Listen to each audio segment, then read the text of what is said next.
এখন পরিবর্তনের ব্যাপারে কারো দ্বিমত নাই, কিন্তু পরিবর্তনের যখনই আমরা নীতি নিয়ে আলোচনা করলাম তখন দেখলাম যে আবার শেখ হাসিনার ফ্যাসিবাদী নীতি কারো কারো পছন্দ, সেটা রেখে দিতে চাচ্ছে।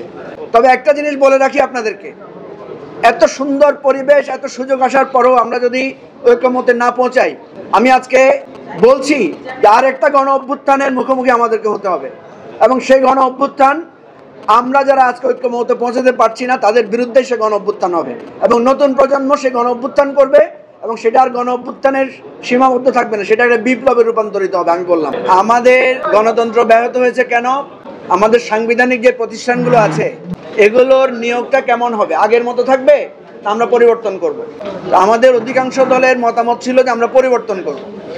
আগের মতো যেটা ছিল সেটা হচ্ছে শেখ হাসিনা যাকে চেয়েছেন তাকেই দুদকের চেয়ারম্যান, তাকেই প্রধান নির্বাচন কমিশনার বানানো হয়েছে।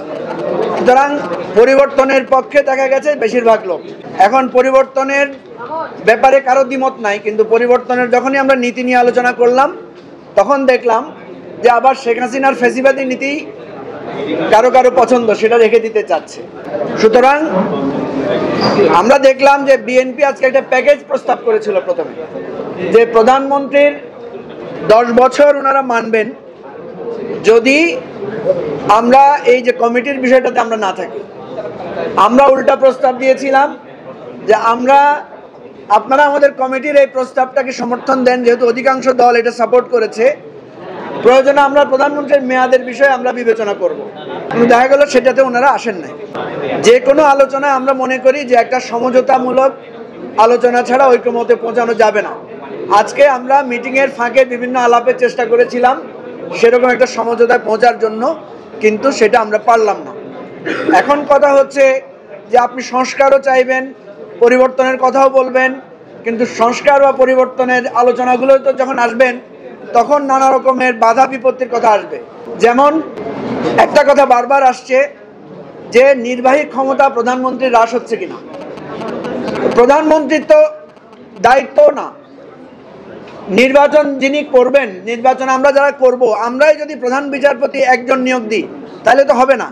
সেই জন্য প্রধান নির্বাচন কমিশনার যদি নিয়োগ দিই তাহলে তো হবে না। সেই জন্য আমরা বলেছি যে একটা কমিটি, যে কমিটিতে প্রধানমন্ত্রী থাকবেন, বিরোধী দলের নেতা থাকবেন, স্পিকার থাকবেন, এবং বিরোধী দলের পক্ষ থেকে অন্যান্য দল থেকে একজন প্রতিনিধি থাকবেন। এদের মাধ্যমে যদি দুদকের চেয়ারম্যান, প্রধান নির্বাচন কমিশনার এবং পিএসসি চেয়ারম্যান সহ এই সাংবিধানিক পদগুলোতে নিয়োগ হয় তাহলে তো নিরপেক্ষতাটা কিছুটা হলে রক্ষা হবে। সবথেকে বড় কথা হচ্ছে, দেখেন আমাদের দেশের মানুষ বহুদিন দেখে না যে প্রধানমন্ত্রী, বিরোধী দলীয় নেতা, অন্যান্যরা এইভাবে বসে রাষ্ট্রের একটা গুরুত্বপূর্ণ পদায়ন নিয়ে আলোচনা করছেন। এই দৃশ্যটা দেখলেও তো আমরা একটা নতুন টেস্ট পাবো যে আমাদের দেশে গণতন্ত্র একটা নতুন ধারা চালু হয়েছে। সুতরাং আমরা আজকে ভালো লেগেছে যে অধিকাংশ দল এটাকে সাপোর্ট করেছে, অন্যান্য যারা সাপোর্ট করেন নাই তাদের সুরটাও কিছুটা নরম হয়ে এসেছে। কিন্তু আমরা আবারও বলছি যে আমরা যদি এত আলোচনা, এত আয়োজনের মধ্যে যদি ঐক্যমতে পৌঁছাতে না পারি সেটা হবে দুঃখজনক। আমরা চাই যে আমরা যাতে ঐক্যমতে পৌঁছাতে পারি। ঐক্যমতে শুনেন,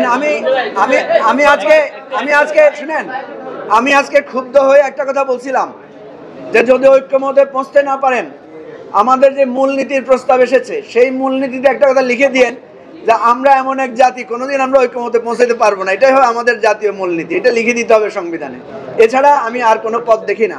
তবে একটা জিনিস বলে রাখি আপনাদেরকে, এত সুন্দর পরিবেশ, এত সুযোগ আসার পরেও আমরা যদি ঐক্যমতে না পৌঁছাই, আমি আজকে বলছি যে আর একটা গণ অভ্যুত্থানের মুখোমুখি আমাদেরকে হতে হবে, এবং সেই গণ অভ্যুত্থান আমরা যারা আজকে ঐক্যমতে পৌঁছাতে পারছি না তাদের বিরুদ্ধে সে গণ অভ্যুত্থান হবে, এবং নতুন প্রজন্ম সে গণ অভ্যুত্থান করবে, এবং সেটা আর গণ অভ্যুত্থানের সীমাবদ্ধ থাকবে না, সেটা একটা বিপ্লবে রূপান্তরিত হবে। আমি বললাম। ধন্যবাদ।